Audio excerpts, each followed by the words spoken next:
성도님들 반갑습니다. 1월 27일 목요일 말씀 묵상입니다.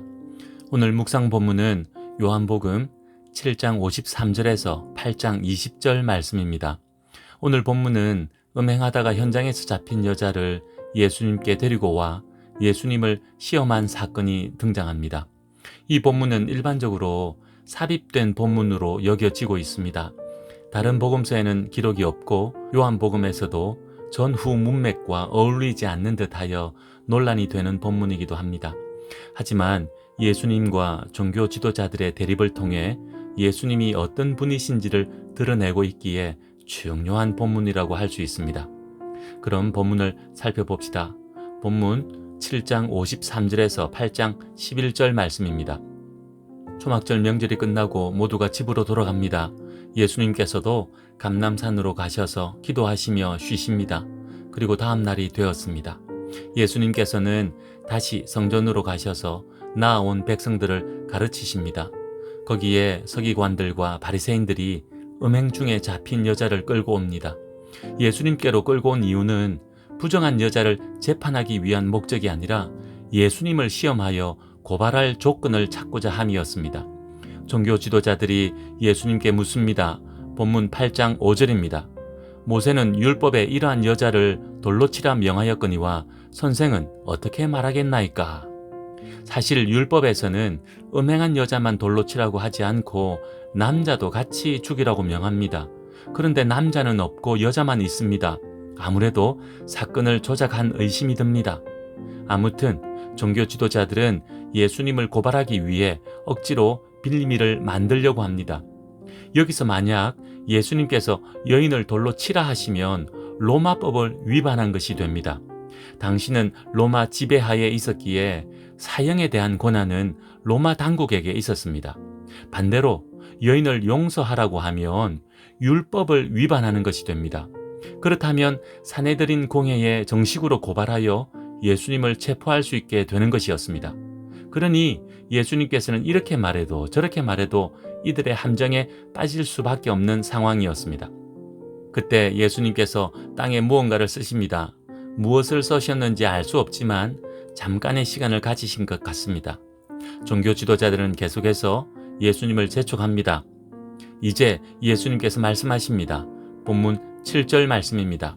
그들이 묻기를 마지 아니하는지라 이에 일어나 이르시되 너희 중에 죄 없는 자가 먼저 돌로 치라 하시고 죄 없는 자가 돌로 치라 하셨습니다. 예수님의 말씀에 모인 이들은 양심의 가책을 느껴 한 사람씩 자리를 떠나고 맙니다. 그렇게 하여 예수님과 여자만 남게 되었습니다. 예수님을 잡기 위해 함정을 팠던 종교 지도자들은 오히려 예수님의 말씀에 양심의 가책을 느껴 부끄러움을 안고 자리를 떠난 것입니다. 예수님께서 여자에게 말씀하십니다. 본문 10절 11절 말씀입니다. 예수께서 일어나사 여자 외에 아무도 없는 것을 보시고 이르시되 여자여 너를 고발하던 그들이 어디 있느냐? 너를 정죄한 자가 없느냐? 대답하되 주여 없나이다. 예수께서 이르시되 나도 너를 정죄하지 아니하노니 가서 다시는 죄를 범하지 말라 하시니라. 여자를 용서하신 것입니다. 이는 예수님께서 율법의 권위를 무시한 것이 아닙니다. 예수님께서는 이 여자와 우리 모두를 위해 십자가상에서 율법의 요구를 친히 담당하셔서 죽임을 당하십니다. 그렇게 예수님께서 대신 율법의 요구를 감당하실 것이기에 용서해 주신 것입니다. 그러니 예수님의 용서는 효력 있는 용서인 것입니다.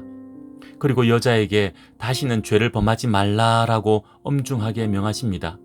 용서의 은혜를 입었으니 그 은혜에 합당하게 살라는 말씀입니다. 계속해서 예수님께서 말씀하십니다. 본문 12절에서 20절 말씀입니다.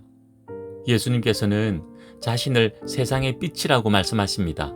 12절 말씀입니다.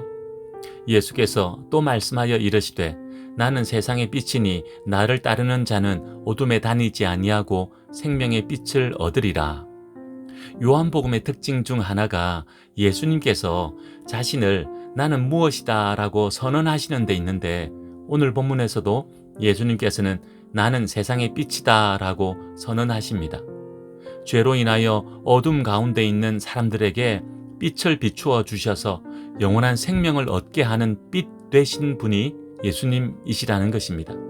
예수님의 이 말씀에 바리새인들이 비난합니다. 본문 13절 말씀입니다.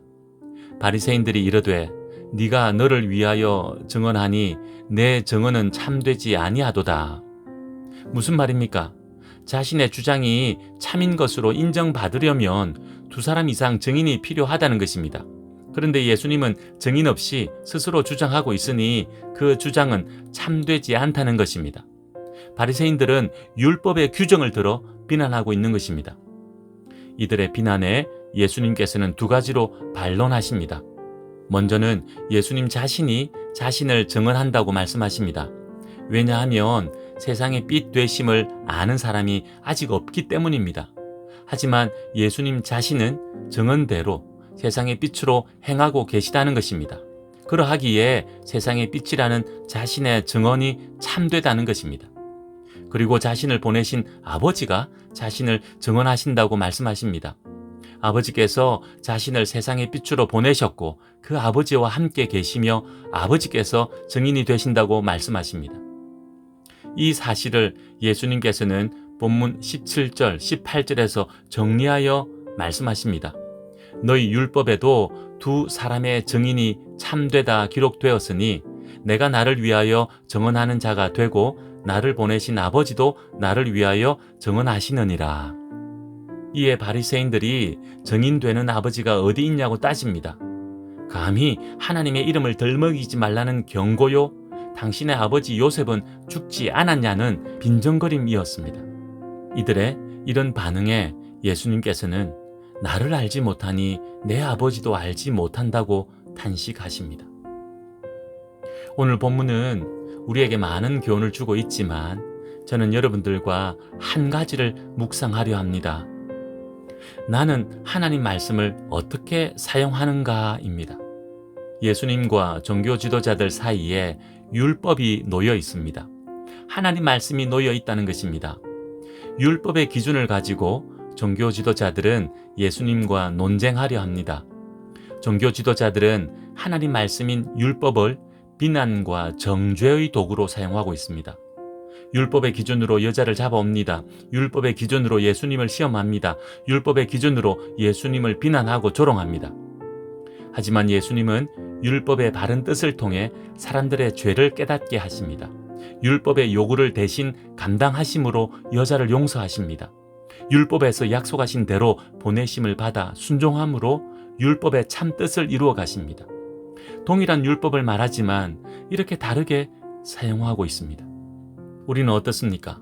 하나님 말씀을 가지고 사람들을 비난하고 정죄하기를 잘합니까? 아니면 하나님 말씀을 통해 용서하고 인내하며 순종하기를 잘합니까? 예수님께서는 지식적으로만 율법을 알고 있는 종교 지도자들에게 하나님을 알지 못하는 자들이라고 충격적인 말씀을 하십니다.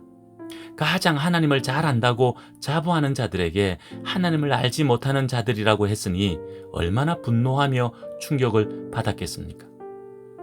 우리 자신을 겸손하게 돌아보고 오늘도 말씀 앞에 겸손히 서기 원합니다. 예수님처럼 말씀의 교훈을 깨닫고 순종하기 위해 성령님의 도우심을 구하고 인도하심을 따르는 오늘 하루 되기 원합니다. 그렇게 하여 하나님 잘 알아가는 우리들 됩시다. 기도하겠습니다. 하나님 아버지, 말씀 잘 안다 하지만 우리의 어리석음과 교만으로 잘못 알고 있지는 않은지 날마다 겸손하게 돌아보게 하시고 말씀의 바른 뜻 깨닫게 하셔서 하나님의 뜻을 온전히 알게 하옵소서.